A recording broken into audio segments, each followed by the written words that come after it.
নিজের হাতে লাগানো বারান্দা থেকে হরেক রকমের শাক তুলে এত মজার একটা শাকের পাকোড়া বানালাম যে মুখে লেগে আছে এর স্বাদ। এত মজার পাকোড়া যে না খেলে বোঝাই যাবে না। সকাল থেকে ননস্টপ টুকটুক টুকটুক করে বৃষ্টি পড়তেছে, আর বৃষ্টির মধ্যে হঠাৎ করে মনে হলো যে একটু যদি পাকোড়া খেতাম অনেক বেশি ভালো লাগতো। তো দৌড়ে চলে গেলাম বারান্দায়। তো বারান্দায় গিয়ে দেখতেছি যে এই যে কয়েক রকমের শাক হয়ে আছে, কলমি শাক, পুঁই শাক, পাট শাক। অল্প অল্প হলেও এটা একটা অনেক বড় ধরনের একটা আনন্দ, অনেক বড় একটা খুশি। তো যাই হোক কিছু কিছু করে তুলে নিচ্ছিলাম। তো অল্প অল্প করে হওয়ার পরে আমি আবার ফেলি, আবার হয়। আর পুঁই শাক তো দেখা যায় ডাঁটা কেটে দেওয়ার পরে তখন আবার গজায়।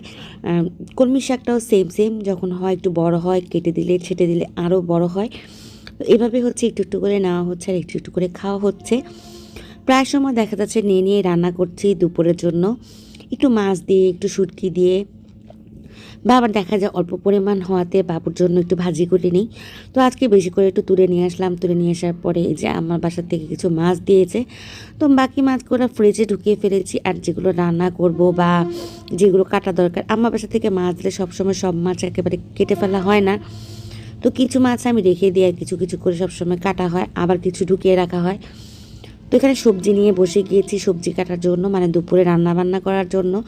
দুপুরে রান্নাবান্না শেষ করার পরে হচ্ছে সন্ধ্যার নাস্তার ব্যাপার। আর যেহেতু গ্যাস থাকে না, এখন আর গ্যাস নিয়ে চিন্তা করি না, সিলিন্ডার কিনে নেওয়া হয়েছে, সিলিন্ডারে রান্নাবান্না করি বেশিরভাগ। রাতের 12টার পরে রান্না করলে গ্যাসের চুলায় রান্না করা হয়। কি আজব দুনিয়ায় বসবাস করি, মাসে গ্যাসের বিলও দিচ্ছি আবার সিলিন্ডারের বিলও দিচ্ছি। তো যাই হোক, এই যে এখানে আলুগুলো আর করলাগুলো চাক চাক গোল গোল করে কেটে নিচ্ছি। গোল গোল করে এভাবে কেটে নিলে আসলে করলা ভাজিটা অনেক বেশি মজা হয়। আমি তো বরাবরই দেখা যায় এভাবেই করলা ভাজি করি। আমার করলা ভাজি অন্যভাবে মজা লাগে না। তবে হ্যাঁ, যেটা বড় করলা হয় ওই করলাটা যদি আপনি একটু কাঁচা কাঁচা রেখে পেঁয়াজ কাঁচামরিচ বেশি করে দিয়ে একটু ভাজা ভাজা করেন, অনেক ভালো লাগে। ওরকম ভাজা ভাজা না, হাফ কাঁচা থাকবে, তখন ভালো লাগে। আর এই যে করলা ভাজিটা, এখানে যদি কিছু কুচো চিংড়ি দিয়ে দেওয়া যায় তাহলে তো এটার স্বাদ অনেক বেশি ভালো লাগে। আমার আম্মা অনেক পছন্দ করে, আমার বড় মামা অনেক পছন্দ করতেন এই করলার সাথে চিংড়ি দিয়ে করলা ভাজাটা। তো যে গরুর মাংসটা রান্না করে নেওয়া হচ্ছে, এখানে 1 কেজি গরুর মাংস আছে। তা আস্তে আস্তে করে অল্প অল্প আঁচে রান্না করা হচ্ছে। এটা অনেক কষানো হবে, ঝোল দেওয়া হবে। তো যাই হোক, এখানে রান্নাবান্না শেষ করার পরে দুপুরে খাওয়া দাওয়া করার পরে চিন্তা করতেছি যে পাকোড়াটা খেতে মন চাইছিল, যে বৃষ্টি হলেই কিন্তু আসলে সবজির পাকোড়াটা ভাল লাগে। তখন কলমি শাক কিন্তু খুব বেশি পরিমাণ না, অল্প পরিমাণ। তো অল্প পরিমাণও কিন্তু মাসাল্লাহ অনেক ভালোই হয়েছে। তো এগুলা কুচি করে নেওয়া হয়েছে। নেওয়ার পরে যে এখানে দিয়ে দিয়েছি হচ্ছে স্বাদ মতো লবণ, আদা রসুন বাটা, হলুদের গুঁড়া, লাল মরিচের গুঁড়া, তারপর হচ্ছে জিরার গুঁড়া, তারপর হচ্ছে 5 ফোড়নের গুঁড়ো। এরপরে এখানে দিয়ে দিয়েছি সয়া সস, তারপরে দিয়ে দিয়েছি টমেটো সস।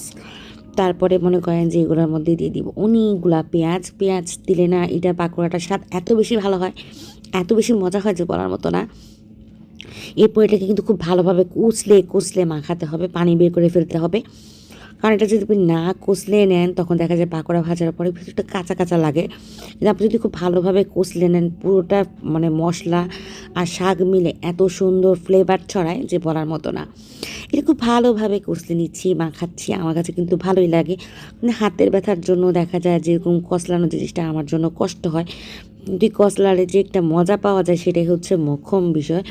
সুস্থতা আর অসুস্থতা, আসলে হয় কি, খাবার যেটা খেতে ভালো লাগে সেটার জন্য কষ্ট করতেও ভালো লাগে। এরপর এখানে সামান্য একটু চালের গুঁড়া আর সামান্য একটু ময়দা দিয়ে দিলাম। ইচ্ছা করলে শুধুমাত্র চালের গুঁড়া দিয়েও এটা আপনি ভাজতে পারবেন, বা শুধুমাত্র কর্নফ্লাওয়ার দিয়েও ভাজতে পারবেন, বা শুধুমাত্র ময়দা দিয়েও ভাজতে পারবেন। তো চালের গুঁড়া আর ময়দা দিলে হয় কি, ভাজার সাথে একটু একটু ক্রিস্পি হয়, কুরকুরে হয়, খেতে অনেক ভালো লাগে। তো দিয়ে হচ্ছে এটাকেও আমি খুব ভালোভাবে মাখিয়ে নিচ্ছি যাতে মশলা, শাক আর হচ্ছে চালের গুঁড়া, ময়দা সব কিছু একসাথে খুব ভালোভাবে মিক্সড হয়ে যায়। এদিকে চুলায় তো আমি তেল বসিয়ে দিয়েছি, কারণ মাগরিবের আজান দিয়ে দিয়েছি। এই সময়টা আবদুল্লার হুজুর চলে আসে, সানিয়ার আম্মা কাজ করে, তারপরে দেখা যায় কিছু টুকটাক কাজ থাকে, এগুলো শেষ করার জন্য গরম তেলে এই যে দিয়ে দিচ্ছি আমি পাকোড়া, একটা একটা করে ছাড়তেছি আর সুন্দর ফ্লেভার ছড়াচ্ছে। এটার ঘ্রাণটা যেরকম মজা, খেতেও এরকম মজা। আপনারা কিন্তু বাসায় পাকোড়াটা অবশ্যই ট্রাই করে দেখবেন। এটা আপনারা লাল শাক দিয়ে করতে পারেন, পেঁপে কুচি, আলু কুচি দিয়ে করতে পারেন, একই রকম সিস্টেমে যে কোনো শাক দিয়ে করতে পারেন। আমার তো মনে হয় যে কলমি শাক, পাট শাক, পুঁই শাক সব শাক মিক্স করে যদি এটা করা হয় তাহলে আরও বেশি ভালো লাগে। আমি মাঝে মাঝে ঘরের সবজি থাকলে এটার মধ্যে সবজিও অ্যাড করি। তো মোটামুটি কিন্তু আল্লাহর রহমতে ভাজা হয়ে গেছে। দেখেন কতটা সুন্দর হয়েছে। আমার ছেলে খাচ্ছে আর আমি একটু ভিডিও করতেছি। পাকোড়াটা কেমন লাগলো অবশ্যই জানাবেন। সবাই ভালো থাকবেন, সুস্থ থাকবেন, আমার জন্য দোয়া করবেন। আল্লাহ হাফেজ।